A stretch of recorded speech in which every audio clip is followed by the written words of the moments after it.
Texas.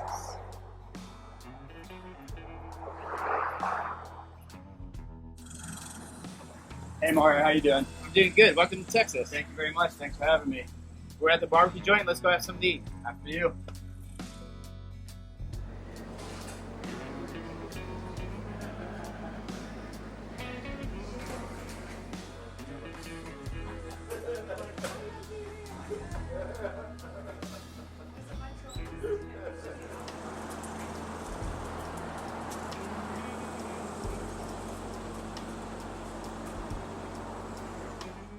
So welcome to Texas. It's a long drive from California. Thank you. So we bring you up here to talk about trail therapy, how it began, how it came about. So why don't you give us a little insight about how that came about? Absolutely, my pleasure. So with Trail Therapy Offroad, basically we bring catastrophically wounded warriors, Marine soldiers, bring them outdoors. We have a tier process. Even if people have not deployed, unfortunately, sometimes there's still things that they need to deal with and find a safe spot. So for me personally, and the other Marine, Nick, and our president, his name is Kevin as well, we all met out in Ocotillo Wells, which is the desert east of San Diego. Like-minded individuals with common interests and common weaknesses as well. Us going to the desert and outdoors really helped us and still does, and we wanted to afford that opportunity to anyone else who needed it. So how do you find the veterans, or where should a veteran go to find you guys?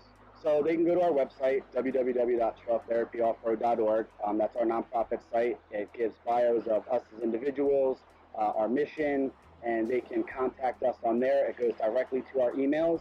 And we have events as well, some local. We just did one up in Portland, Oregon. It was a huge success. Really have a lot of people interested and now aware that there are other ways to find their safe spot and enjoy themselves while doing it. And it includes their families as well. So no one's alone. The spouses are really important to us as well. So when if someone contacts you, you guys respond with an email. What can they really expect? Do they meet you at the base of the trail? You guys meet up at a Starbucks or coffee shop? You know, it's kind of been a little bit of everything. We don't have a set standard on this is exactly where we're going to meet. There have been times where we've met individuals that just want to ask questions, and we love what we do, not only the off-roading aspects, but helping our brothers and sisters that we used to fight with as well. If there are people that want to meet up with us mid-trail, we really try to inform them of coordinates, but we also dumb it down to a basic level, teaching how to plot, teaching recovery, teaching safety, and of course the actual off-roading, choosing lines aspect as well. If they own a Honda Civic, can they still go with you guys? They could meet us at that Starbucks, but we really want people to actually test themselves and gain that confidence back within themselves and be able to lead as well if they were ever to decide to do their own thing afterwards. That's really what we are pushing for, is to regain that strength physically and mentally to be able to pursue what they want in the future. That's pretty cool.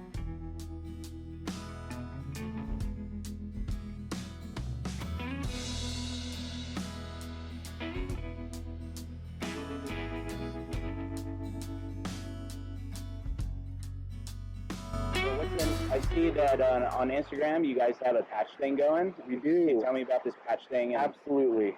Big Sarge is our motto. He's driving an old Willys, tattooed, big cigar sticking out of his mouth. What we're doing is for a $10 donation on our website, it'll bring you to a PayPal link. You throw in your address, how many patches you would like, and that just helps support the next major trip that we are trying to do. The one in Portland, we are bringing 5 disabled veterans to Moab, Utah. That's a little more technical. So through our vetting process, we ask the individuals to also send us their builds, their experience, because we want everyone to be safe and to have a good time. So what would be the mileage trail? Like if I had, let's say I have a Tacoma and it's completely stock, do you guys like schedule people up based on their builds? Because some people have 35s on a Tacoma. It's funny that you went with the IFS right away. But what we really want to do, it's not the difficulty of the trails. It's more about being together. So there will be runs where if this run is designated, and say in SoCal, just because that's where I'm from, and somebody with a stock Tacoma that doesn't have sliders, which are very important, we may choose a different trail or split up and have someone from Trail Therapy Offroad lead this, another one lead this, and then we'll all conjure back up, you know, cook and eat and hang out and stuff like that. So I love that. So just on a personal note, do your friends give you a nickname? Do you have like a handle on the CB? No, so we mostly stick to our handheld ham radios, low 5 watts, super easy to function, and it's just the same military thing. It's just a lot of smack talking. Yeah, I know Marines always have nicknames. Yeah, well, all right, mine was Princess. Still is. There you go. Oh man, that nickname has followed me literally around the world. At least it's not Can't Get Right. Yeah, might as well. So with that, though, although it's about having fun, but we are very serious about what we do as well. So when we are spotting, whether it's technical or not, if someone isn't aware of their truck's capabilities or even their own, all comms, go cold, except for the spotter, and the driver can listen, or the passenger, etc. Having fun is absolutely as important as being safe with us. So it's really not like a Toyota or Jeep thing. It's just an off-roading thing. It's everybody. We've had Fords go out with us.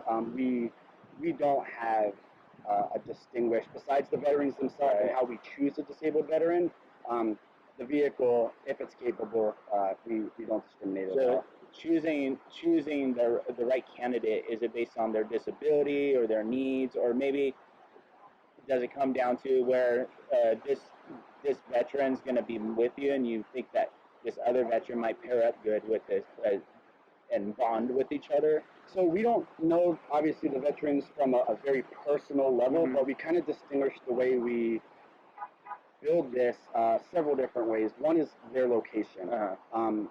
We have people from Portland right now that want to come down to San Diego. That was a success. We made some great relationships, but that's pretty far away for something us to do in Ocotillo. And being a nonprofit, we need the funds in order to move the disabled veterans to us.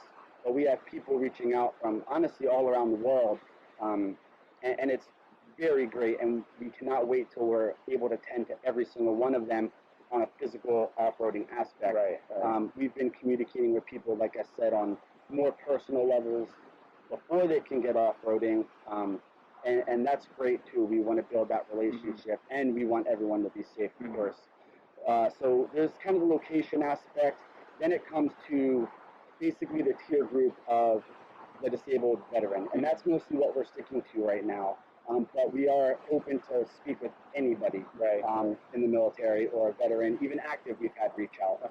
So we go from catastrophically wounded, and then Purple Heart recipients, and it goes down from there. Then we have to figure out through dialogue what special needs they may need to accommodate them on these trails. We have amputees. We have people that don't like crowds.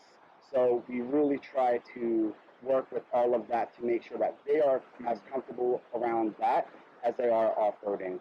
When it comes to the actual off-roading part, a lot of people who are new love the idea but don't know where to start. So they've ridden with us before. And my truck, my third-gen Tacoma, no one can beat that more than me. So I've let people drive my rig. Of course, after teaching them throttle control and how to use the lockers and stuff. But we just acquired a Grand Cherokee, an 02 that we're going to have rebuilt for disabled veterans to actually learn how to off-road. We are very excited about that. So with the Grand Cherokee, what state is it in now, and what do you have plans for? Like maybe there's some off-road shops near you that would like to get involved and donate products or so forth, so on. So right now, the Grand Cherokee does not run. We believe it needs a head job. We bought it for super cheap, and we love meching and getting dirty anyway. So we believe it needs a head job. And actually, when I don't want to leave Texas, I love Texas. But when I go back to California, we're going to start breaking it down, seeing exactly what it needs. Our plan for that, as with any light off-roading vehicle, the most important things is tires. Especially in SoCal, there's a lot of trails and a lot of fun you can have just airing down. The next most important thing is sliders. And since it's going to be the vehicle to teach veterans on, we want to throw some skid plates on there, a little lift, just so people can see the vehicle and be like, oh, I know that I can get over this, and just kind of build that comfort as well. So there's definitely a few motorsports industries, off-road manufacturers, fabricators in SoCal that are willing to help out.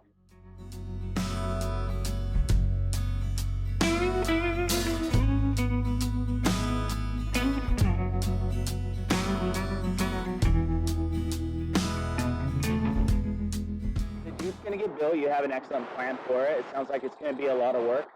So after it's done, are you guys going to wrap it, put a wrap on it? You know, it has a bunch of body damage right now, and maybe it's a good thing. we're not going to wrap it. No. We disabled veterans are, you know, beat up, and we're still pushing real hard, and we want that to show in the vehicles that we're driving as well. We're very particular about pre and post maintenance also, but we want the vehicle to, again, be safe and, of course, be functional and operational. But we don't care about scratches or dings because we want to have fun, and, you know, sometimes that means putting a nice little dent in a quarter panel or something like that. Nice. So do you and the other two guys, do you guys frequently go out? Do you guys have different trips? Do you guys take out individually? We try to get together. Life, we all, you know, work and stuff like that. So what we try to do is, if one person can't make the run, someone from Trail Therapy Offroad will always be representing. But we do collectively talk. We do meet up just to discuss our plan and then new ideas, of course. Especially, we have people to include the disabled veterans themselves and fabricators like yourself who have certain ideas, and we are absolutely open to growth, not only as a nonprofit, a 501c3, but just the idea itself, because everyone has strengths and everyone has weaknesses, and with the team that we have, we want to make sure that we just continue to grow. So I know you're based out of San Diego, and you go to a lot of these overlanding events. Do you guys go to most of them? Do you guys have booths there? So we've been starting to get together with booths. What we try to do is just, if there's an event already going on, we of course create a dialogue to try to see how we can help them. Because in essence, we will be helping each other, because Trail Therapy will be able to formally create discussions, answer questions, patches, stickers, our business cards with our information on it. But what we really want to just go there to develop relationships and, more importantly, friendships with the people, kind of like Nick and the other Kevin, how we met. We all just want to make sure that we are doing what we love with the people who enjoy it just as much. I love it. So what'd you think about the trip to Texas? Was it a long drive? The first day, I left at about 04:30 on Saturday. Really? I did. It was early. Red Bull helped. And I drove about 14 hours that day. Did a good old glamping and a truck stop. Nice. And didn't set anything up, of course. And drove another big trucks, 18-wheelers. And then drove about 6 hours the next day. So almost 20 hours total. So have you been in Texas before? I've driven through it. I've never stopped in it. And what do you think about Texas barbecue? That was phenomenal. Yeah. I'm not a big barbecue fan. Hope no one here heard me say that. But it was absolutely delicious. Nice. Now I got to find barbecue, Texas barbecue in San Diego. Yeah, good luck. Yeah, I don't know. I think it's going to happen. I'm going to have to come back and visit y'all soon. Yeah, definitely. Well, we really appreciate you coming. I know it's a long drive. Thank you, Mario. And we enjoyed your company all week. And I'm sure you had fun. I hope you had fun. Absolutely. You guys run a phenomenal show, and I really learned a lot from you and the team. Like, I'm extremely appreciative of the opportunity, and then hopefully we can continue to build this relationship. For sure. Anytime you and anybody else wants to come up, we have off-road parks here in Texas. I think it'd be super fun. It's very structured there. and there's mild to wild. So let's make it happen. I'll definitely be back. Okay. I'll bring some people with me. Okay, awesome. Thank you. Thank you.